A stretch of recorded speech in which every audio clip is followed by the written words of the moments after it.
Сәлем достар, каналыма қош келдіңіз. Ішінде жаңғағы мен мүйізі бар печенье дәмді болмауы мүмкін емес. Бүгін ракушка дайындаймын. Сырты үгітілмелі печенье, ал начинкасы болса, міндетті түрде жасап, өзіңізді, отбасыңызды қуантыңыз.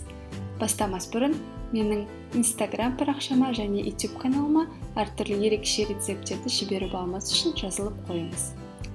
Әдеттегідей, ұнды електен өткізіп аламын.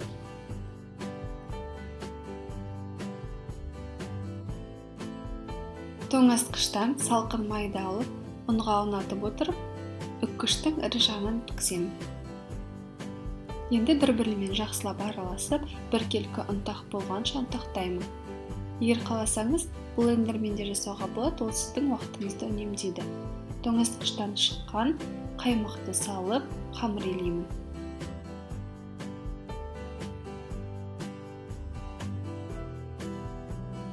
Барынша ұзақ илемеуге тырысыңыз. Қамырмен жұмыс жасау өте ыңғайлы, қолға жабыспайды. Дайын қамырды пакетке салып, морозильникке, мұздатқышқа жарты сағатқа жіберемін. Қамыр салқындағанша начинка дайындаймын. Ол үшін бөлме температурасындағы ақ уызды бір шымшым тұзбен миксерлеймін. Міндетті түрде венчикте, ыдыста құрғақ әрі таза болу керек. Және де ақ уызға ешқандай сары уыз түспеу керек. Енді осылай көпіре бастаған кезде азыздан қантты қосып отырып толық араластырамын. Бізге қатты қою болғаны қажет, бетіне узор салған кезде сіңіп кетпей, үстінде тұру керек. Жаңғақтарды құрғақ табада қуырып алдым, солай дәмдері қаттырақ шығады. Енді блендерда майдалап алдым. Қатты ұнтақтамаймын, кішкене ғана майдалаймын. Оны оқтаумен де жасасаңыз болады. Безеке жаңғақпен мүйізді салып араластырамын.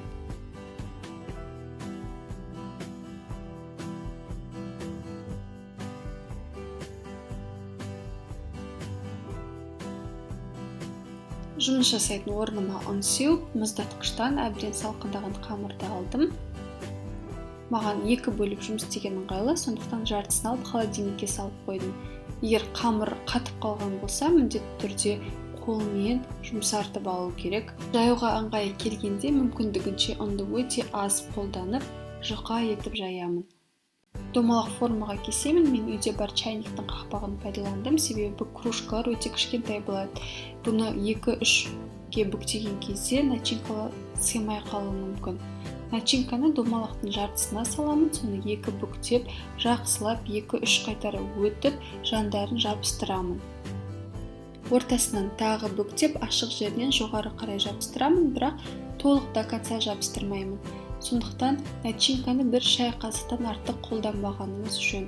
Противенге орналастырып, духовкаға 180 градусқа 25-30 минутқа жіберемін. Беті қатты қызару қажет емес, тек қана сәл білінер-білінбес ғана қызару қажет.